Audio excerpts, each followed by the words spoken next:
Oh my God, Arthur, how could you do this to me? What did I do? I guess it's not your fault as much as it is Sierra. By the way, hey Sierra, sup? I missed you. It's nice to have you back. Even as a boutique publishing arm of mega publisher Activision. Just let me live in this world, okay? For like a minute. How could you suck me back in to the Geometry Wars hell verse from which I feel like I only recently escaped. I spent like a really long time today just trying to get a good score on pacifism mode, and it hurled me back in time in a way with that I was not entirely comfortable with. Well, that didn't go well. Way to go there, buddy. This is Geometry Wars 3 Dimensions, and here we're looking at a boss fight. Yeah, boss fights in Geometry Wars. Pretty weird. WTF, Griffin. Let's just say, like, from the top, and you did the review of the game and are obviously much further in it than I am. I just started playing today. It's super hard. It is pretty hard. It's incredibly difficult. This boss fight took me. This is like attempt 22 that you're looking at now. A lot of cutting room floor fodder. In Geometry Wars, the series has always had what I call, and pardon my language, the threshold, which is like the point at which you'd scream at your television while you're playing. 3 attempts is mine, like very low, very low.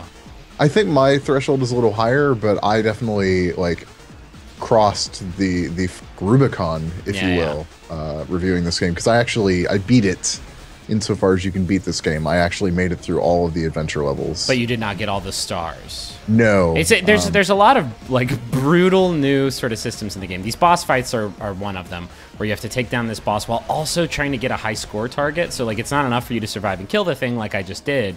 You have to actually kill the things that it spawns out and kill the thing while like utilizing every second that you are given. It's really very, very difficult to do. Which is interesting because, especially with boss fights in particular, this is less of the case with everything else. Your ability to score and the most expedient way to complete the level are totally at odds. Yeah, they're different things with each other. Because those bosses will keep pumping out enemies. Yeah. And if you just let them do it, you can get more points, but you'll run out of time to destroy the boss. So that's one new mechanic. Another that you saw me fiddling with there for a second is the new drones, which you unlock by beating these bosses, which you equip before most of the levels and then basically give you a little helper buddy. This basic attack one will just sort of shoot for you. But then there are other ones, and I think these are pretty clever. There's one that gathers the geomes for you. Yeah, which is my go-to. Yeah, that's going to be my definitely very specific cases. Definitely going to be my go-to because that's like my least favorite thing to do. It's the thing I'm worst about.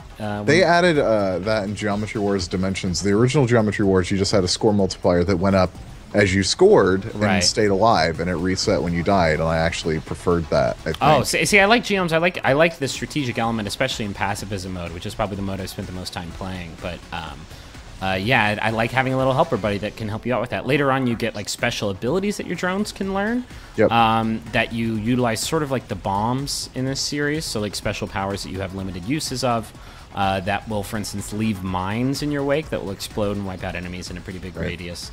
I don't know. I was worried when they started adding progression mechanics to the game because I think that the Geometry Wars franchise has sort of represented this very pure, almost perfect idea of the modern arcade game.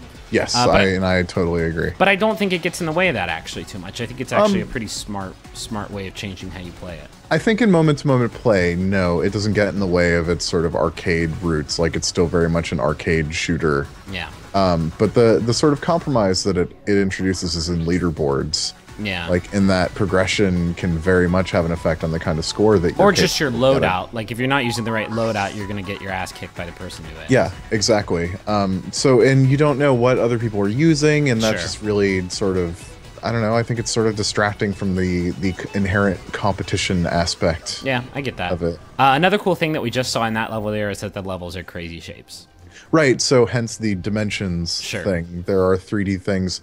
And like the closest comparison I think we could make that people might understand is Super Stardust. Yeah, sure. On PlayStation platforms that had these sort of spherical or shaped levels that you would sort of go around. Yeah. So, yeah. It's neat. I mean, it's a neat effect, especially like I've always loved the feel of these games, and like watching your bullets actually wrap around a 3D shape is actually weirdly satisfying for reasons I don't really understand. And learning like how far they can go. Yeah. Is really important. It also makes what is already a very hard game much harder because the field of view is sometimes like completely jacked up. This is me just like. I don't know about you, Arthur. Pound for pound, this is like the mode I love the very, very most. So pacifism, which was added in Geometry Wars 2. Yes. Yeah, I played a lot of pacifism in Geometry Wars 2. I had a pretty good high score. That I will not tell you because I don't want you to feel sad. Oh, because it's so sick? It's 273 million. Oh, I just barfed uncontrollably. Yeah. That was weird. Which would, I mean, I was driven to do that because of the people I had on my friends list.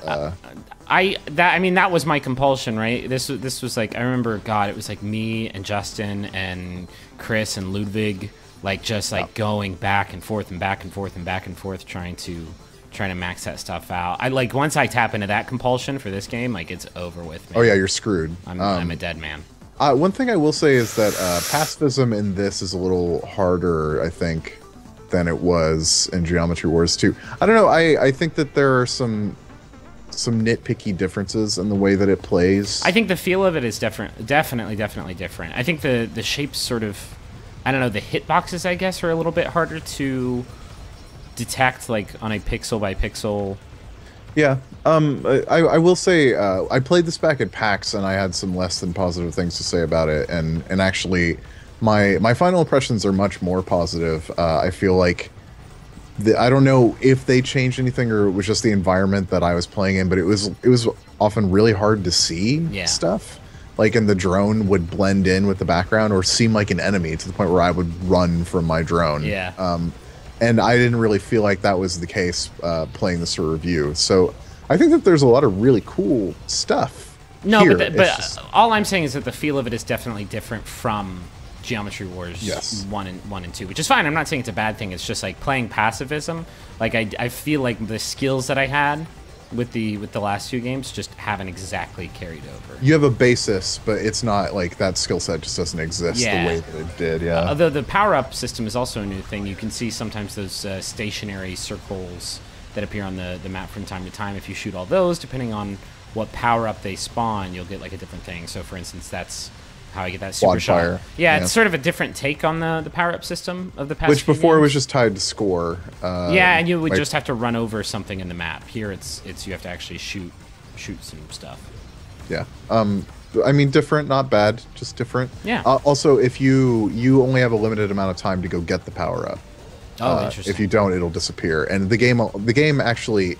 This is the most vocal Geometry Wars. Like, there's a lot of audio cues, and it'll actually tell you when power-ups pop up on the board and also when they disappear because you weren't fast enough. Yeah. I mean, I'm assuming that you're playing with the soundtrack on, because the soundtrack's still pretty great and still in places really dynamic, which I appreciate. Like, yeah, but also, like, neither of the new consoles has a custom soundtrack feature, which is really kind of a bummer. Oh, I mean, that's not something I ever messed Oh man, that was like Geometry Wars was the custom soundtrack game when the Xbox 360 came out, and pretty much to the same extent Geometry Wars 2, and that's like one of the weird sort of intangible differences going from one console generation to the next, that some stuff just didn't carry over, and that's one of them.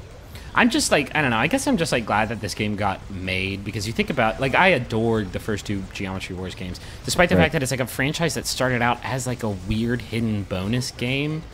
It was in the garage in Project Gotham 2. Right, and like it was this throwaway thing, but then like, God, I can't tell you how many hours I spent playing Geometry Wars 2. Like, this is the Geometry Wars Retro Evolved is easily the most beloved Xbox 360 launch game. Maybe the most beloved Xbox 360 game for its first year. Yeah, I think that's probably fair. So I don't know. I'm glad that this got made, and I hope that it is the launch pad to all those great Sierra remakes that I've been hoping for. You know, that here comes that No One Lives Forever 3. Oh God, guaranteed. Quest for Glory 6. We've all been on the tip of our seats. The tip of our seats. You know what I mean. We gotta know what happened to the Prince of Shapir, and we're gonna find out. You heard it here first. Thank you, Sierra. Thank you, Activision, for giving them a second chance. They'll do better this time.